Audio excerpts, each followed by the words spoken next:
বাংলাদেশ জাতীয়তাবাদী দল বিএনপির চেয়ে জামায়াতে ইসলামীর বাৎসরিক আয় দ্বিগুণ এবং ব্যয় ৫ গুণ বেশি। সম্প্রতি নির্বাচন কমিশনে জমা দেয়া দল দুটির ২০২৪ সালের আয় ব্যয়ের বাৎসরিক হিসাবে উঠে আসে এই চিত্র।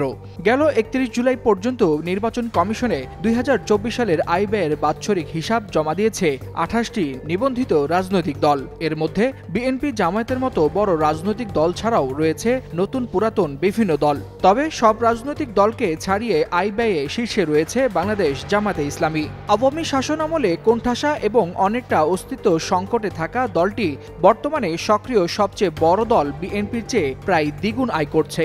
আর বিএনপির চেয়ে জামায়াত ইসলামীর ব্যয় প্রায় ৫ গুণ বেশি। নির্বাচন কমিশনে জমা দেয়া হিসেবে বিএনপির আয় দেখানো হয়েছে ১৫,৬৫,৯৪,৮৪২ টাকা, আর ব্যয় দেখানো হয়েছে ৪,৮০,০৪,৮২০ টাকা। এছাড়াও ব্যাংকে 10,85,90,019 টাকা জমা দেখানো হয়েছে। অপরদিকে জামায়াত ইসলামীর আয় দেখানো হয়েছে 28,97,02,99 টাকা, আর ব্যয় দেখানো হয়েছে 23,73,38,177 টাকা।